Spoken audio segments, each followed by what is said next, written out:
గారు దంత సమస్యలు అంటే ఏంటి? సో దంత సమస్యలు ఆర్ డెంటల్ ప్రాబ్లమ్స్ అంటే రెండు విధాలుగా దాన్ని కేటగరైజ్ చేసుకోవచ్చు. పన్ను మీద పన్ను ఉండడం అదృష్టమా లేదా ప్రమాదమా? పన్ను మీద పన్ను ఉండటం. ఒక్కొక్కసారి దంతాలు జివ్వమని అనిపిస్తూ ఉంటాయి, అసలు ఎందుకు? సో దంతాలు జివ్వుమని అనిపించడం అంటే ఇట్ ఈస్ కాల్డ్ as చాలా మంది పెద్దవారిలోనే వస్తూ ఉంటుంది ఈ సమస్యను. హలో అండి, welcome to doctor com Sanjeevini health channel. మీ అందాన్ని రెట్టింపు చేసేది చక్కని చిరునవ్వు. ఆ నవ్వు మరింత అందంగా ఉండాలంటే మీ దంతాలు ఆరోగ్యంగా ఉండాలి. కానీ డెంటల్ హెల్త్పై చాలా మందికి అవగాహన తక్కువ. దంత సమస్యలు ఎందుకు వస్తాయి, ఎలాంటి జాగ్రత్తలు తీసుకోవాలి, ఇలా అనేక విషయాలు తెలుసుకుందాం. మనతో ఉన్నారు ప్రముఖ డెంటిస్ట్ డాక్టర్ జాన్ ప్రమోద్ గారు. Hello sir. హలో, ఎలా ఉన్నారు? I'm fine, how are you? I'm good sir. Doctor గారు, దంత సమస్యలు అంటే ఏంటి? తరచూ ఎలాంటి దంత సమస్యలు వస్తూ ఉంటాయి? సో దంత సమస్యలు ఆర్ డెంటల్ ప్రాబ్లమ్స్ అంటే రెండు విధాలుగా దాన్ని కేటగరైజ్ చేసుకోవచ్చు. ఒకటి పళ్ళకు వచ్చే సమస్యలు, ఇంకొకటి చిగురుకు వచ్చే సమస్యలు. పళ్ళకు వచ్చే సమస్యలు ఏంటి? Dental caries. దాన్ని గ్రేడ్ 1, గ్రేడ్ 2, గ్రేడ్ 3 అని అంటారు. గ్రేడ్ 1 అండ్ గ్రేడ్ 2 డిసీజెస్లో only upper layer of tooth and second layer of tooth is involved. అట్లాంటి ఒక డెంటల్ డిసీజ్లో ఫిల్లింగ్ చేసుకుంటే సరిపోతుంది. ఓకే, సో ఎప్పుడైతే గ్రేడ్ 3 స్టేజ్కి డెంటల్ డిసీజ్ ప్రాసెస్ అవుతుందో అప్పుడు నర్వ్ ట్రీట్మెంట్ చేయాలి. Nerve treatment is nothing but root canal treat. So next వచ్చి గమ్ ప్రాబ్లమ్స్. గమ్ ప్రాబ్లమ్స్ అంటే రెండు రకాలు, again gingivitis and periodontitis. So gum ప్రాబ్లమ్స్లో స్టార్టింగే బ్లీడింగ్ గమ్స్, సో కొంచెం చిగురు వాపు ఉంటుంది, అది జింజివైటిస్. సో ఆ చిగురు వాపు ఎక్కువైనా అసలు ఆ వాపు ఎందుకు వస్తుంది? వాపు ఎందుకు వస్తుందంటే మనం తిన్న ఫుడ్ అంతా పళ్ళ మధ్యలో ఇరుక్కొని గమ్లో పాకెట్స్ ఫామ్ అవుతాయి, కాల్డ్ as జింజివల్ పాకెట్స్. సో అక్కడ తిన్న ఫుడ్ అంతా కుళ్ళిపోయి ఇన్ఫెక్షన్గా టర్న్ అయిపోయి స్లోగా బ్లీడింగ్ స్టార్ట్ అవుతుంది. ఆ బ్లీడింగ్ ఫ్రీక్వెన్సీని బట్టి ఆ డిసీజ్ని కేటగరైజ్ చేయాలి. సో ఎక్కువ బ్లీడింగ్ ఉందనుకోండి, ఫ్రీక్వెంట్ బ్లీడింగ్ ఉంది, రోజు వస్తుంది, తరచూ ఎప్పుడు బ్రష్ చేసుకున్నప్పుడు వస్తుంది, కొంతమందికి తినేటప్పుడు వస్తుంటుంది, ఆపిల్ తిన్నా కనిపిస్తూ ఉంటుంది, వస్తుంటుంది. సో అట్లాంటి కేసెస్ ఏంటంటే సివియర్ పెరిడాంటైటిస్. సివియర్ పెరిడాంటైటిస్లో ట్రీట్మెంట్ మారిపోతుంది. జింజివైటిస్ స్టేజ్లో ఉన్నప్పుడే క్లీనింగ్ చేసుకున్నా, డీప్ క్లీనింగ్ చేసుకున్నా కూడా మనం ఆ డిసీజ్ని రివర్స్ చేయొచ్చు. సో పెరిడాంటైటిస్ స్టేజ్కి వచ్చినప్పుడు it will become irreversible. So ఒకసారి పన్ను లూజ్ అయింది అనుకోండి, దాన్ని టైట్ చేయలేదు. సో అట్లా దానికి లూజ్ అయిన పన్నుకి కానీ బ్లీడింగ్ గమ్స్ కానీ రకరకాల ట్రీట్మెంట్స్ అవైలబుల్ ఉన్నాయి. సింపుల్ క్లీనింగ్తో స్టార్ట్ చేసి డీప్ క్లీనింగ్ కానీ, క్యూరోటాచ్ కానీ, ఫ్లాప్ ట్రీట్మెంట్స్ కానీ, లేజర్ ఫ్లాప్ ట్రీట్మెంట్స్ కానీ, ఇట్లా రకరకాల ట్రీట్మెంట్స్ అవైలబుల్ ఉన్నాయి. సో ఇంపార్టెంట్ థింగ్ ఏంటంటే డెంటల్ డిసీజెస్ గురించి కొంచెం అవగాహన ఉండాలి పేషెంట్కి. దగ్గరలో ఉన్న డెంటిస్ట్ దగ్గరికి వెళ్ళి ఒక చెకప్ చేయించుకోవటం, ఒక ఎక్స్రే తీసుకోవటం, ఇట్లాంటివి చేస్తూ ఉంటే మీకు ఏ రకమైన చిన్న సమస్య ఉన్నా కూడా ఫిల్లింగ్తో సరిపోతుంది. బ్లీడింగ్ గమ్స్ అనుకోండి, క్లీనింగ్తో అయిపోతుంది, మీకు ఖర్చు తక్కువ అవుతుంది, నెంబర్ ఆఫ్ డెంటల్ సిట్టింగ్స్ కూడా తక్కువలో అయిపోతుంది. పన్ను మీద పన్ను ఉండడం అదృష్టమా లేదా ప్రమాదమా? పన్ను మీద పన్ను ఉండటం అదృష్టం అనేది ఒక భావన, అది ఒక అపోహ. పన్ను మీద పన్ను ఉండడం ప్రమాదం, అది ఒక ఫ్యాక్ట్. సో పన్ను మీద పన్ను అసలు ఎందుకు వస్తుంది? పన్ను మీద పన్ను రావడానికి రకరకాల కారణాలు ఉంటాయి. First of all is jeans. So పేరెంట్స్కి ఉన్న జీన్స్ బట్టి అక్కడ పన్ను వచ్చేటప్పుడు స్పేస్ లేకపోవటాన్ని బట్టి మాల్ అలైన్మెంట్ ఫామ్ అవుతుంది. మాల్ అలైన్మెంట్ అంటే ఏం లేదు, అలైన్మెంట్ అంటే నార్మల్ కదా, మాల్ అలైన్మెంట్ అంటే అబ్నార్మల్. సో పన్ను పక్కన పన్ను రావాలి, పన్ను మీద పన్ను. సో ఆ పన్ను మీద పన్నుని కరెక్ట్ చేసుకోవాలి. కరెక్ట్ చేసుకోకపోతే మీకు చెప్పినట్టుగానే గమ్ ప్రాబ్లమ్స్ వస్తాయి. అక్కడ జింజివల్ పాకెట్స్ ఫామ్ అయ్యి, ఫుడ్ పాకెట్స్ ఫామ్ అయ్యి, స్లోగా ఇన్ఫెక్షన్ టర్న్ అయ్యి, ఆ ఇన్ఫెక్షన్ పన్నునైనా తినేయచ్చు, గమ్స్నైనా తినేయచ్చు. అట్లాంటి పరిస్థితుల్లో పన్ను మీద పన్నుని కొన్నిసార్లు ఎక్స్ట్రాక్షన్ చేయొచ్చు, కొన్నిసార్లు అదే పన్ను ఎక్స్ట్రాక్షన్ చేయకుండా కూడా అలైన్మెంట్ ట్రీట్మెంట్ చేసుకోవచ్చు. సో పళ్ళు అమరికలో కానీ అలైన్మెంట్లో కానీ ప్రాపర్గా అలైన్మెంట్ ఉన్న వాళ్ళకి కొన్నిసార్లు బ్రష్ చేసుకోకపోయినా కూడా వాళ్ళకి ఎటువంటి డెంటల్ డిసీజెస్ రావు. సో పన్ను మీద పన్ను ఉన్న వాళ్ళకి ఫ్రీక్వెంట్గా బ్రషింగ్ చేసుకోవాలి, ఓరల్ హైజీన్ మెయింటెనెన్స్ అబ్సల్యూట్గా ఉండాలి, అట్లాంటి చాలా ప్రికాషన్స్ తీసుకోవాలి.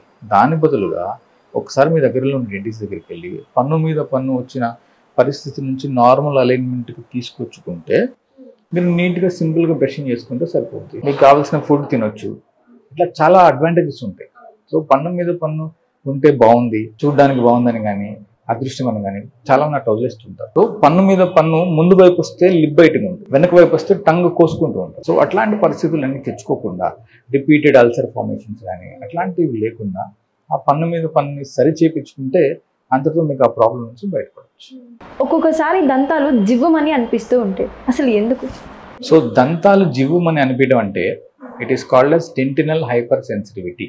సో డెంటినల్ హైపర్ సెన్సిటివిటీ అని ఎందుకన్నారంటే, పన్నులో మీకు తెలిసినట్టుగానే 3 లేయర్స్ ఉంటాయి. పైన వచ్చి ఎనామిల్, సెకండ్ వచ్చి డెంటిన్, థర్డ్ వచ్చి నర్వ్ ఆర్ పల్ప్. సో ఈ సెకండ్ లేయర్ ఆఫ్ డెంటిన్ ఉంది కదా, పైన ఉన్న ఎనామిల్ లాస్ అయిపోవటం వల్ల డెంటిన్ ఎక్స్పోజ్ అవుతుంది. డెంటిన్ ఎక్స్పోజ్ అవ్వటం వల్ల ఇట్లాంటి సెన్సిటివిటీ ప్రాబ్లమ్స్ వస్తుంటాయి. డెంటిన్ ఎందుకు ఎక్స్పోజ్ అవుతుంది? ఎనామిల్ లాస్ వల్ల డెంటిన్ ఎక్స్పోజ్ అవుతుంది. సో ఎనామిల్ లాస్ ఎందుకు అవుతుంది? Acidic regurgitation. సో అసిడిటీ ఉన్న వాళ్ళకి ఫ్రీక్వెంట్ బర్బ్స్ వస్తుంటాయి కదా, అట్లాంటిది నోట్లోకి యాసిడ్ వచ్చి పళ్ళ మీద ఉన్న ఎనామిల్ స్లోగా లాస్ అయిపోతుంది. అదొక రీజన్. నెక్స్ట్ రీజన్ వచ్చేసి కార్బోనేటెడ్ డ్రింక్స్. కూల్ డ్రింక్స్ చాలా మంది ఫ్రీక్వెంట్గా తాగుతుంటారు, కొంతమంది రోజు తాగుతుంటారు. సో దాంట్లో ఉన్నటువంటి కెమికల్ కంపోజిషన్ వల్ల సో ఎనామిల్ లేయర్ అనేది స్లోగా లాస్ అయిపోతుంది. థర్డ్ రీజన్ వచ్చేసి అగ్రెసివ్ బ్రషింగ్. సో అగ్రెసివ్ చాలా మంది ఒక 5 నిమిషాలు 10 నిమిషాలు అట్లా బ్రష్ చేస్తూనే ఉంటారు. చేసి పైన ఉన్న ఎనామిల్ లేయర్ పోతుంది. సో టూత్పేస్ట్లో కూడా ఒక యాసిడ్ ఉంటుంది. ఆ యాసిడ్ని వేసి రుద్దుతూ ఉంటే స్లోగా పైన ఉన్న ఎనామిల్ లేయర్ కూడా లాస్ అయిపోతుంది. అట్లా ఎనామిల్ లాస్ అయిపోయింది. ఎనామిల్ లాస్ అయిపోయినప్పుడు లోపల ఉన్నది ఏంటి? Dentine. So dentine is expose to your water, your food. So ఫుడ్ని టేస్ట్ చేయాల్సింది టంగ్, కానీ your teeth is also able to sense it now. చాలా మంది పెద్దవారిలోనే వస్తూ ఉంటుంది ఈ సమస్యను. యూజువల్గా డెంటినల్ హైపర్ సెన్సిటివిటీ అనేది more than 50 years కానీ more than 60 years ఏజ్డ్ పేషెంట్స్లో చూస్తుంటాం. ఎందుకంటే డైటరీ హ్యాబిట్స్, చూయింగ్ హ్యాబిట్స్ మనం రిపీటెడ్గా తింటూ ఉంటాం. సపోజ్ హార్డ్ ఫుడ్ ఉంది, సపోజ్ నాన్ వెజ్ ఉంది, దాంట్లో బోన్స్ తింటాం. చాలా మందికి బోన్స్ తినటం ఇష్టం. అట్లాంటప్పుడు ఏంటి, బోన్స్ రిపీటెడ్గా నములుతూ ఉంటుంది. అట్లా నమిలి మెకానికల్ ఫ్రిక్షన్ ఏర్పడి పన్ను మీద స్లోగా ఎనామిల్ లాస్ అయిపోతుంది. వాళ్ళకి ఆ ఏజ్లో డెంటినల్ హైపర్ సెన్సిటివిటీ రావటం ఇది ఓకే. సో ఇప్పుడు younger generation, nowadays you're seeing the patients with 20 years of age, 30 years of age. వాళ్ళు కూడా సార్ నాకు పన్ను జిల్ అంటుంది, ఐస్ క్రీమ్ తినలేకపోతున్నాను, కూల్ డ్రింక్ తాగలేకపోతున్నాను, నాకు ఐస్ క్రీమ్ తినడం చాలా ఇష్టం కానీ తినలేకపోతున్నాను. ఎందుకంటే this is the reason. So cool drinks ఎక్కువ తాగుతుంటారు, దానికి కూడా ఐస్ క్రీమ్ తినాలి, కుదరదు. కాబట్టి అట్లా ఏం చేయాలి? కొంతమంది ఇంకొకటి డైట్ మేనేజ్మెంట్ అని చెప్పి, వెయిట్ మేనేజ్మెంట్ అని చెప్పి లెమన్ జ్యూస్, రోజు మార్నింగ్ లెమన్ జ్యూస్ తాగుతుంటారు. So it is also acid. So acidic insults వల్ల పన్నుని ఇన్సల్ట్ చేస్తున్నాం మనం, యాసిడ్స్ తీసుకొని రిపీటెడ్గా స్లోగా ఎనామిల్ లాస్ అయిపోతూ ఉంటుంది. లాస్ అయిపోయి డెంటిన్ బయటపడి జిల్ అంటూ ఉంటుంది. సో దీనికి ట్రీట్మెంట్ ఏంటి? దీనికి కూడా వైడ్ వెరైటీస్ ఆఫ్ ట్రీట్మెంట్స్ ఉన్నాయి.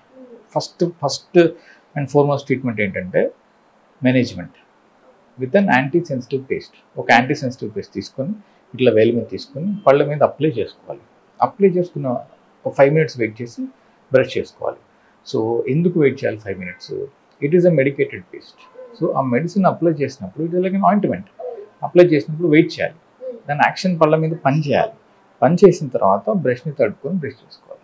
చాలామంది తెలియక డైరెక్ట్గా బ్రష్ మీద పేస్ట్ చేసేసుకొని బ్రష్ చేస్తుంటారు, నాకు తగ్గట్లేదు అంటారు. That is not the way. ఇట్లా ఫస్ట్ అప్లై చేసుకొని ఒక 5 minutes వెయిట్ చేసి తర్వాత బ్రష్ చేసుకుంటే మీకు స్లోగా సెన్సిటివిటీ తగ్గుతుంది. వాడిన ఫస్ట్ డే నుంచి will not find the results. 30 daysకి, ఒక 45 daysకి స్లోగా రిజల్ట్స్ తెలుస్తుంటాయి. ఇంకొకటి యూస్ఫుల్ టిప్ ఏంటంటే దీంట్లో యాంటీ సెన్సిటివ్ పేస్ట్ కంటిన్యూస్గా వాడకూడదు. It only for 45 days or 2 months. తర్వాత నార్మల్ పేస్ట్ కావాలి. ఇట్లా ఆల్టర్నేటివ్గా యాంటీ సెన్సిటివ్ పేస్ట్ నార్మల్, అట్లా ఆల్టర్నేటివ్గా యూజ్ చేయాలి. ఎందుకంటే యాంటీ సెన్సిటివ్ పేస్ట్లో సర్ఫాక్టెంట్ ఉండదు. మీరు బ్రష్ చేసుకున్నప్పుడు ఫోమ్ రాదంటే క్లెన్జింగ్ ఏజెంట్ కొంచెం తక్కువ ఉన్నట్టు. అట్లాంటప్పుడు మళ్ళీ డెంటల్ క్యావిటీస్ కానీ గమ్ ప్రాబ్లమ్స్ కానీ వచ్చే ఛాన్సెస్ ఉంటుంది. అందుకనే యాంటీ సెన్సిటివ్ పేస్ట్ వాడేటప్పుడు it is only for 45 days or 2 months.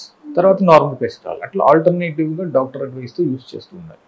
Importantly ఏంటంటే ఒక టూత్కి డెంటినల్ హైపర్ సెన్సిటివిటీ వచ్చినప్పుడే, ఒక టూత్కి మీకు అబ్జర్వ్ చేసినప్పుడే మీరు డెంటిస్ట్ దగ్గరికి వెళ్ళి సింపుల్గా ఏదైనా ఫిల్లింగ్ చేయించుకోవాలా అట్లాంటిది చెకప్ చేసేసుకుంటే అక్కడితో అయిపోతుంది. లేకపోతే ఆ డెంటిన్ హైపర్ సెన్సిటివిటీ కాస్త డీప్ అయింది అనుకోండి, నర్వ్ ఇన్వాల్వ్ అవుతుంది. నర్వ్ ఇన్వాల్వ్ అయితే ట్రీట్మెంట్ మారిపోతుంది. Stage by stage treatment. Nerve involve అయితే నర్వ్ ట్రీట్మెంట్ చేయాలి, రూట్ కెనాల్ ట్రీట్మెంట్ చేయాలి. చాలా మంది ఆ స్టేజ్లో వస్తున్నారు. అక్కడ దాకా తెచ్చుకోకుండా సింపుల్గా ఉన్నప్పుడే, సింపుల్గా సెన్సిటివిటీ అప్పుడప్పుడు వస్తున్నప్పుడే యాంటీ సెన్సిటివ్ పేస్ట్ వాడి మేనేజ్ చేసుకోగలిగితే you will have a long run. మీ వద్ద ఎటువంటి డెంటల్ ట్రీట్మెంట్స్ అందుబాటులో ఉన్నాయి? సో మా వద్ద at Apollo dental, Chandanagar and Madina కూడా వైడ్ వెరైటీస్ ఆఫ్ ట్రీట్మెంట్స్ ఉన్నాయి.